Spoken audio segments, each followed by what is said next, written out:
with JJ. And if you don't know who he is, check him out on TikTok. You're amazing on TikTok, by the way. I'm obsessed. Thank you. That's what I want to talk about first. How did this start? Your fame on TikTok? It's kind of, well, it didn't start, I didn't like seek it out. You know what I mean? I very much just started making TikToks during quarantine for fun because I was, like everyone, unemployed, back home with my parents. I'm in my childhood bedroom again right now, which I Love couldn't that. but yeah, so I came home and I actually used to make YouTube videos when I was like 12, 13, 14. I had a series. Not, I wouldn't say a series, but I would make like skits and vlogs and things like that. And I had like a good amount of following for like a youngin.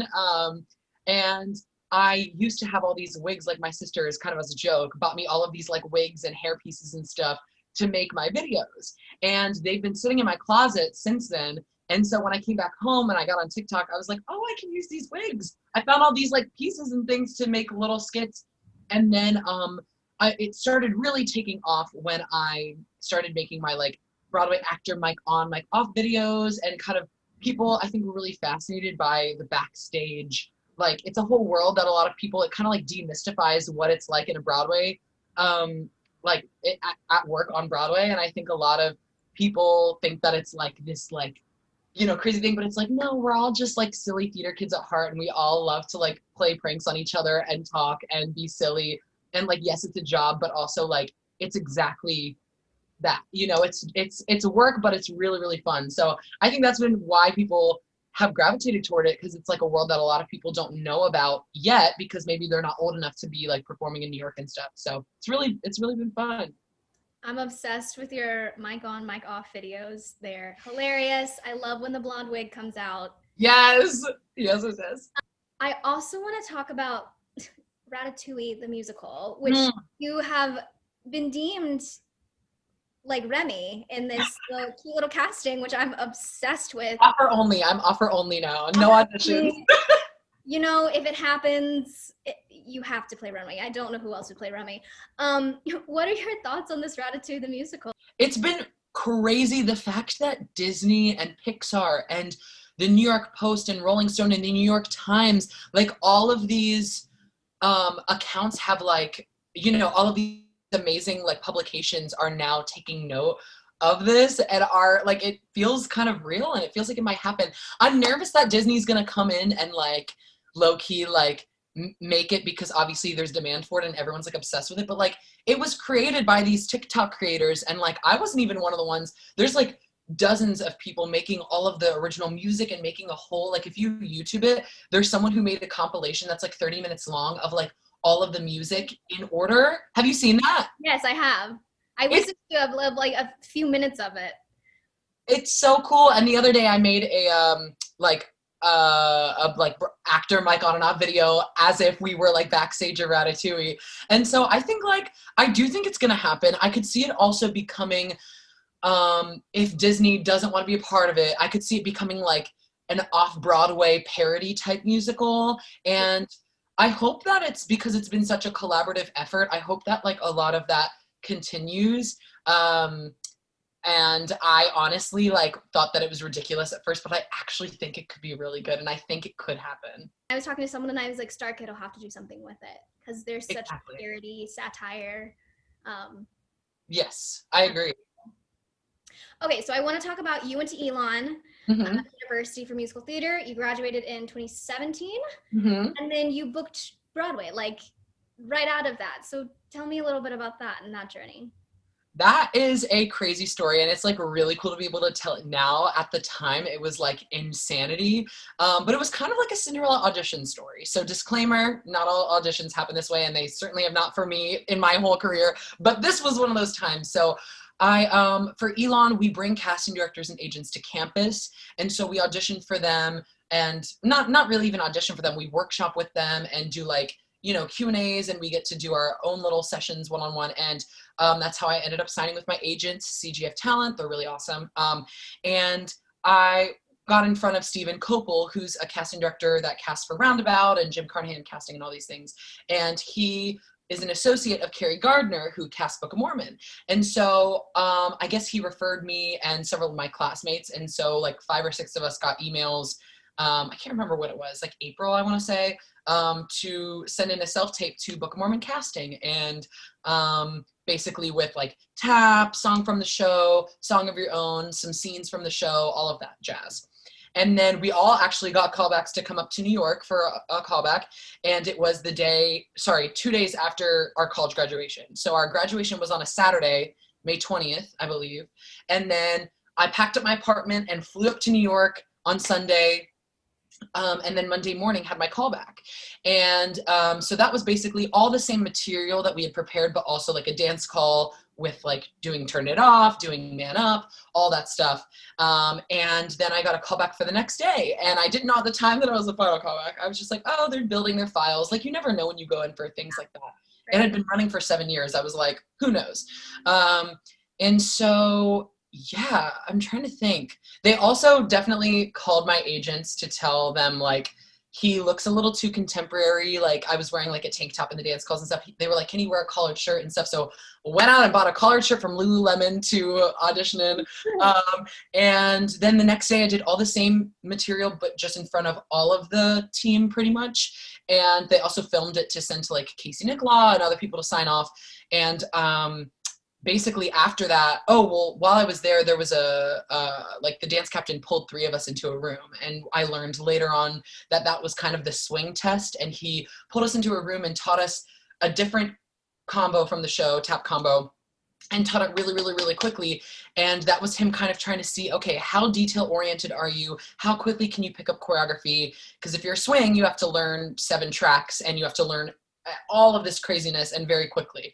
So I ended up like I did all of that and I just like felt like I nailed it. And I left that callback and had a call from the head of my program at Elon. And she was like, did you just go in for this like casting director for Carrie Gardner? And I was like, yes, I literally just left my callback for Book of Mormon. She was like, okay, well, don't freak out. But like, they just called me asking for a reference and like, if I would refer you as a swing and all this stuff. And basically they were calling her to be like, this kid's 21 years old. Like, can we trust him with this responsibility? And I was her, the head of my programs, actually, I was her assistant. So I was like helping run audition days and responding to emails and all that stuff. So she was like, yes, he is so organized. He will be there with color-coded notes and everything. So, which I was. But yeah, so then I didn't know that I got it yet, but my agents were basically like, you probably got it. They still have to have someone sign off on you. So still go to your audition the next day. And I had an audition the next morning for Charlie and the Chocolate Factory, which was on Broadway at the time, for an immediate replacement. And I went to it and got cut right away. I was not what they were looking for. And I was like, okay, this is a little more what I've heard New York is like.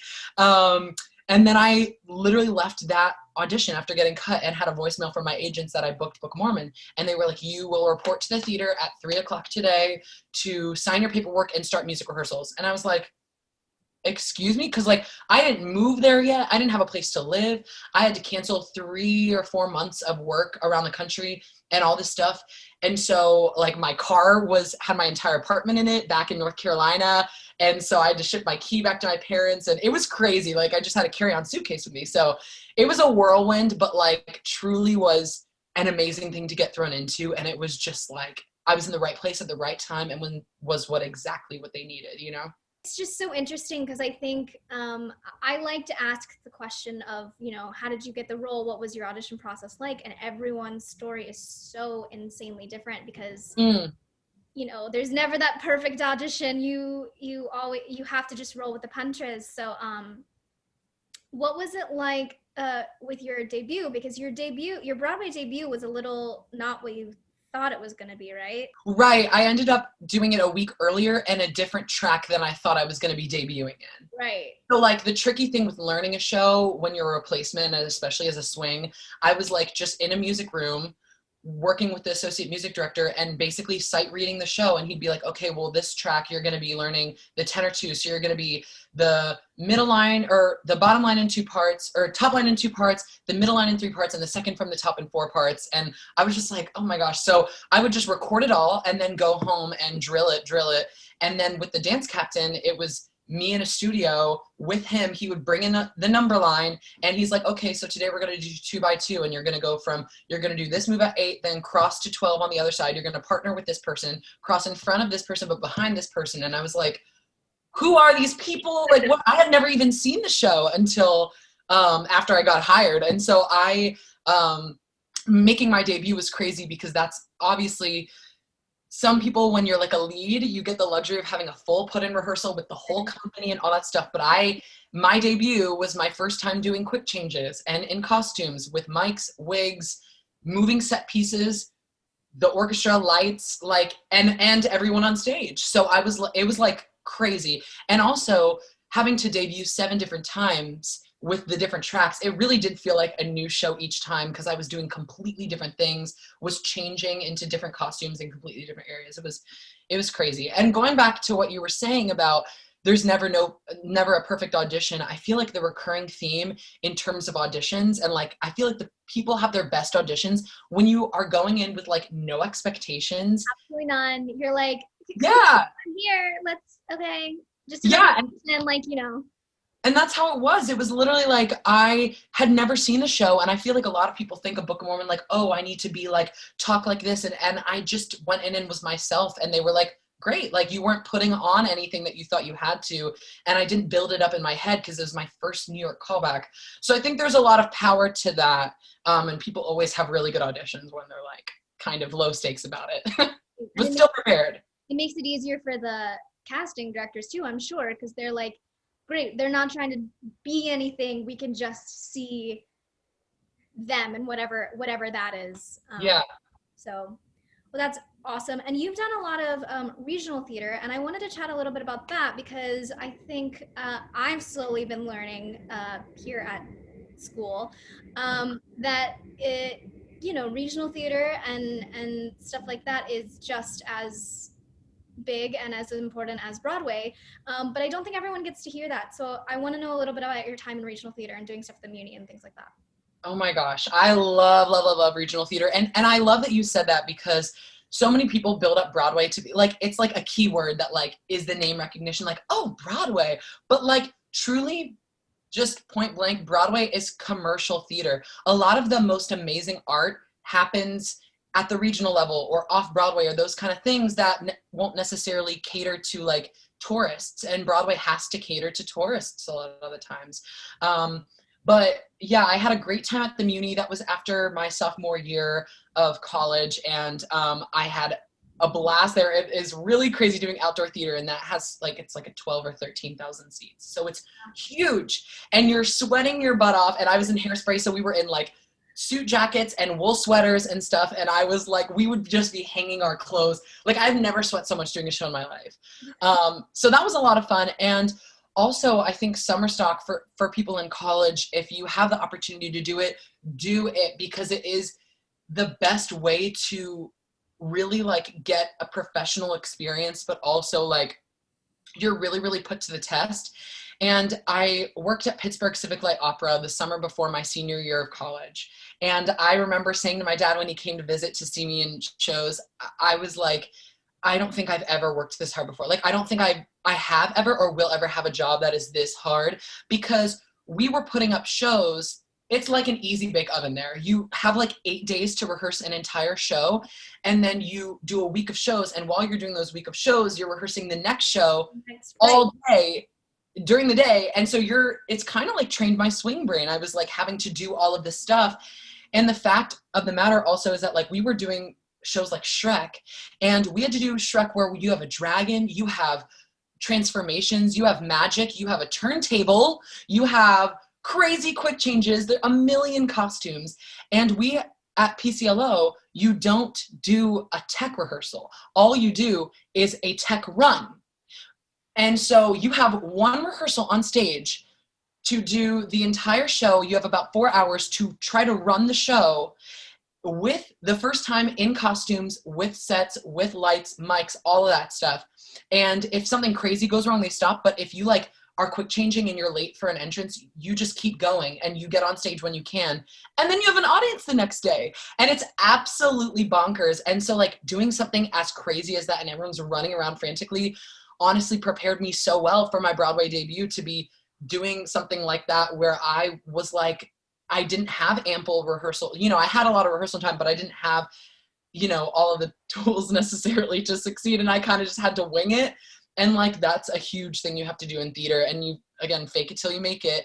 And also you have to like take it easy on yourself sometimes. And especially as a swing, to be like, I'm not going to be perfect every night because I don't get to do this role every single night. The person who normally does it every day.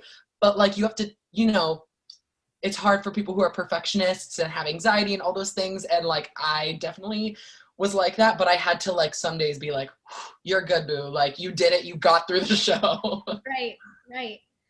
I, you talking about being at Pittsburgh CLO and doing shows like that. I mean, that's what New York City Center does. That's how they put on their shows. You get like 2 weeks of rehearsal, and then you have like a month of shows, and then they move on to the next thing.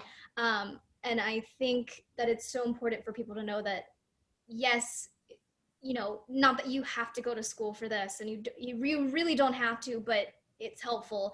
But also just getting out there and auditioning, regardless of whether you think you're going to book it, like going to an audition is a great way to get yourself out there. It's great practice. And it's then like a dance class too. When you go to dance class. Yeah, I tell people that all the time. I'm like, it just, you learn a dance combo, and then if nothing happens, great. You now have a new dance combo in your head, or new sides, or new songs and stuff like that to add to your book. But I think it's important to let people know that just going out and doing it is another really, really great way to educate yourself and learn what it's like to be in this business. Yes, absolutely. Is there anything that you want to like boost of your own? If you're doing something new on Instagram or TikTok or whatever, you can also. Well, I just hit 500,000 followers today. That's really cool on TikTok. And I'm doing a lot of coachings. I mean, like, I'm so glad. It's been really, really cool during this. I mean, I already coach full-time year-round with the Broadway Collective.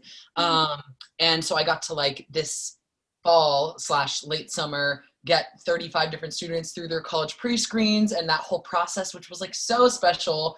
And now getting to do coachings, like one-on-ones, just randomly as they come through TikTok and stuff like that. It's been really special that quarantine has provided this time to get to like work with artists and like help people kind of like improve their skills or hear someone else's feedback or just like kind of get closer to reaching their dreams in a little bit of a way if I can help with that. So that's been really, really special. And if you want to book with JJ, I will list a bunch of random links down below for places that you can book. Well, if you enjoy anything theater related or TikTok or Ratatouille, I guess, make sure that you follow JJ on all the social medias. Follow us, the Broadway Vlogs. This month is also AIDS Awareness Month. Please donate to Broadway Cares Equity Fights AIDS if you are able to. I know it's tight, but Broadway Cares and the Actors Fund are doing a lot to help anyone and everyone in the theater and performing arts right now. So check them out. And thanks for sitting down and chatting with me. Of course, thank you so much for having me. This was a blast. It don't mean a thing.